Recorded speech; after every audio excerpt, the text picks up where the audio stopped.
Hey y'all, what's good, beautiful people? It's your girl Tay, and I'm here yet again with another update video. So definitely make sure you guys smash that like button, comment down below, subscribe, plus push post notification bell button so that way anytime I upload a video, you will be notified. Happy Monday, you guys. Yeah, that's pretty much all I have is happy Monday. It has been an interesting weekend, and yeah.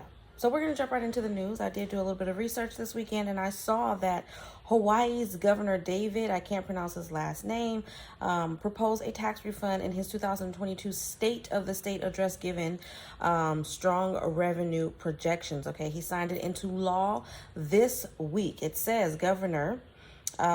he says that at the start of the 2022 legislative session, we made a commitment to support programs and policies that would help our residents get back on their feet. Both bills represent a collaborative effort to bring the people of Hawaii some relief as we continue to recover from the 2-year pandemic. Working families and individuals who are residents of Hawaii with their dependents could benefit from the windfall after the state's governor signed 2 measures into law, one tied to the $300 payments. In order to be eligible for the tax refund under the new SB 514 legislation, you must earn less than $100,000 a year as an individual, earn less than $200,000 annually as a couple. For those whose earnings are above these thresholds, they will receive $100. Okay, the tax rebate package would benefit taxpayers and dependents who filed in Hawaii for tax year 2021 and is expected to cost the state about $250 million. That means an eligible family of 4 could earn up to $1,200 in state funds. Okay. Refunds are due to start rolling out in the last week of August, okay, according to the to the State Department of Taxation. And that is all the information that is available here. Wait, hold up. I may have spoken too soon. It says the measure also commits $500 million to Hawaii's rainy day fund and prepays $300 million for retirement liabilities. The second bill passed, HB 2510, increases the state's minimum wage for the first time since 2018 from $10.10 per hour to $12 per hour starting October the 1st. Okay, it will increase to $14 per hour starting in January the 1st of 2024, $16 an hour starting January the 1st of 2026, and $18 an hour on January 1st, 2028. The governor said more than 190,000 works would benefit, or I'm assuming he meant to say workers, but it says works, literally. Works would benefit from the wage increases, okay? And I think that is it. So you guys got some $300 payments that are going to be going out sometime in, what did I say, October? I think it's going to be a little bit more than that because it was a little bit confusing, but it did go on to say that, okay, so if you have dependents, then I'm assuming you're going to get $300. Yeah, that means the eligible family of 4 could earn up to $1,200, $300 per dependent. So if you have a family of 4, if it's you, your husband, and 2 kids, then that's $1,200. Okay, so yeah, $300 per tax filing adult in the household, and per dependent, if that makes any sense, okay? Moving on from that, now let's get to the usual, not the usual, but let's go to our usual source of news for today. It's quite a few things here that I wanted to talk about. One of the things that I did want to bring to you guys' attention, I don't have an article on it, but I did notice, the situation with the war between Russia and Ukraine is getting more and more detrimental by the minute, literally. I did see an article that came across my feed today that was talking about how they shot up a missile into a shopping mall. And I think that it was noted that 138 civilians were hurt and are no longer here with us due to the missile, and then I believe there's a possible 1,000 people that are left accounted for or something like that. At the end of the day, it doesn't matter what the numbers are. They what they're doing is ridiculous to me. Those are civilians. Those are people that have nothing to do with the decisions, and that's my thing when it comes to the government, and that's why I feel the way that I feel. It's not that I'm against it and I'm trying to come to you guys with a whole bunch of conspiracy theories. It's more or less, I feel like in any government, it doesn't matter what country it's in, but in any government, the government is the one that makes all of the rules and the decisions, but the civilians, the people of that country are the ones that suffer for it. Those people who were in the shopping mall doing their business have nothing to do do with whatever land that may have been taken by previous presidents or whatever the case may be. They have nothing to do with that. You know what I mean? They're just people that live there. But unfortunately, they're caught up in the middle. And it's just really, really, really, really sad. Okay, moving on from that, we want to talk about something else that's not as depressing. Before the pandemic, there was no room in the budget for Kate Murphy's children to buy lunch at school. We're talking about someone having issues with lunch. She and her husband would buy in bulk and make bag lunches at home, which there's nothing wrong with that. People make it seem like it's something wrong with taking a bag lunch to school. There's nothing wrong with it. I mean, things have evolved and changed so much from when I was in school. I know when I used to go to school, and if I had to take a sandwich, if you made yourself like a regular cold cut sandwich or a bologna sandwich or whatever, the only issue would be it would be wet and soggy by the time you go to eat it. But they have mayonnaise packets now. We got Ziploc bags. You know, there's all kinds of ways. There's Lunchables now that come with everything already separated. So, you know, I think people just be trying to make excuses. But anyways, so the free school meals that were made available to students nationwide amid the crisis have brought welcome relief, especially since her husband lost his job last year at a bakery company that closed. The free meals gave the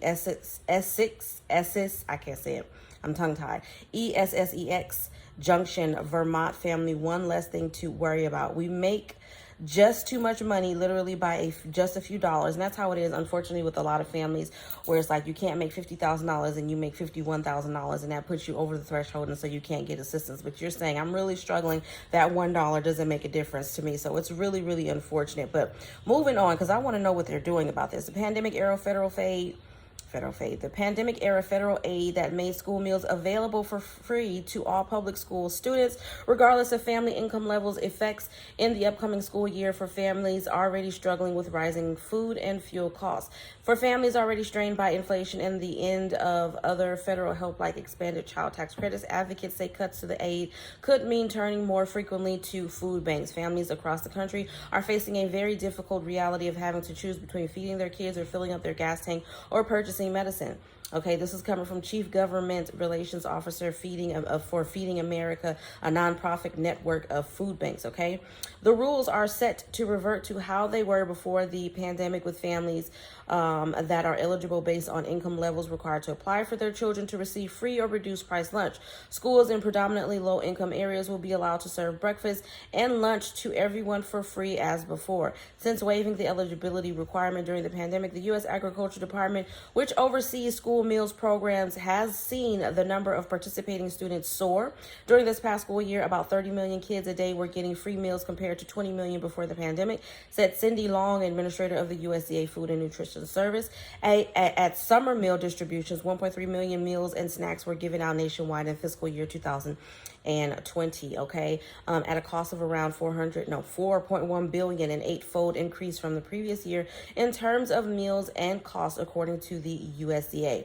Finally, a bill passed in Congress last week and signed by President Joe Biden on Saturday aims to keep the rules around summer meals programs as they have been during the pandemic. So they have been during the hold up. As they have been during the pandemic, so that sites can operate in any community with need rather than just where there's a high concentration of low-income children, and offer to-go meals.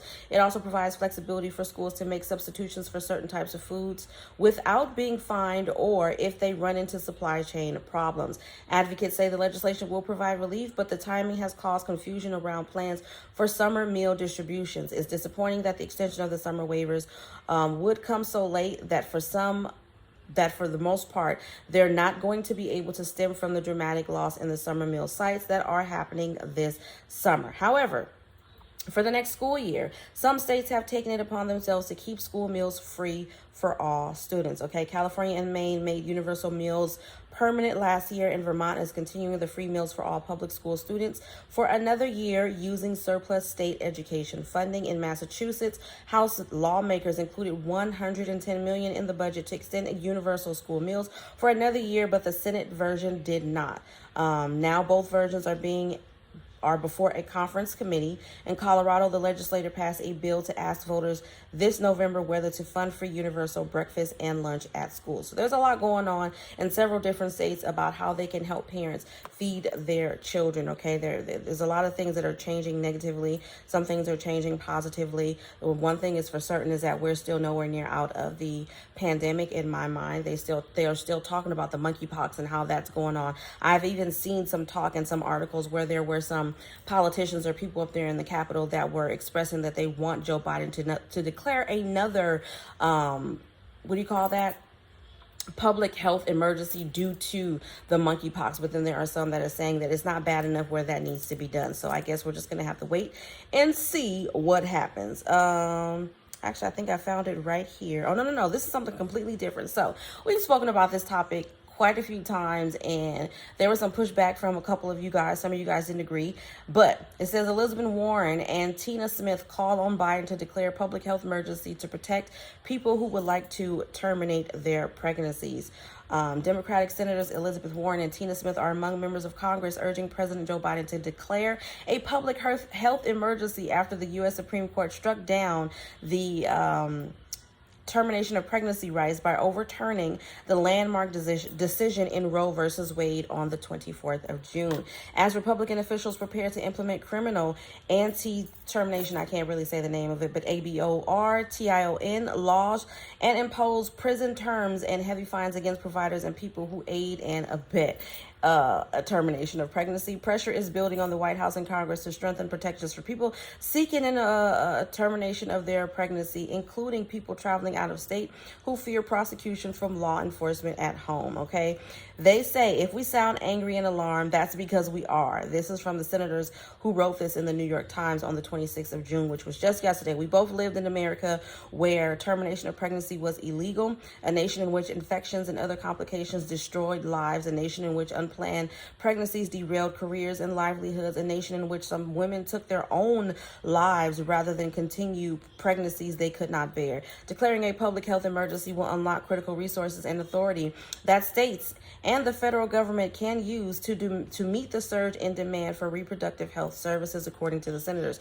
The danger is real, and Democrats must meet it with the urgency it deserves. So you guys let me know. Comment down below what you think about that. Do you think that it should be a public health emergency about that? You guys already know how I feel. I'm very women's rights oriented. I am not a person that personally believes in terminating pregnancy. However, I can say that I was in a situation myself where I had to have the procedure done. However, the child had already passed away. Okay, let me give you a little bit more context to that, because the procedure is the same whether the child is alive or whether it's not. I had carried the baby for about 4 months, but the baby had actually stopped. There was no heartbeat past, they said, I think it was 6 weeks. So can you imagine? I had been carrying that baby for an additional 2 months.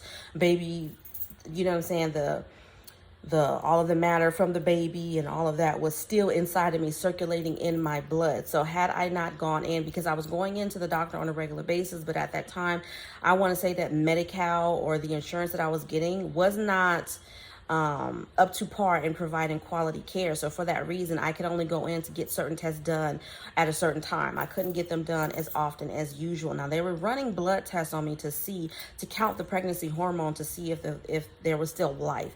And among I want to say maybe the 4th or 5th time of them taking my blood and seeing that the hormone levels was dropping, that's when they sent me out for an ultrasound, right? That was the first ultrasound I had in that pregnancy. But by the time I went in for the pregnancy, the doctors were like, how far along are you? And I said, oh, I'm supposed to be 4 months. And they said, oh, we're not seeing a 4-month fetus. We're seeing a 6-week fetus. There's no heartbeat. They couldn't detect any life. And I had to go and get that procedure done. Now, outside of situations like that, if you're just doing it, like I said, because you're irresponsible, you went out and went to the bar and had you a little one-night stand, I don't agree. But there are plenty of situations, and I'm not going to get into those situations in here because I've done that already before, where I feel like it is necessary in some cases for voluntary termination of pregnancy is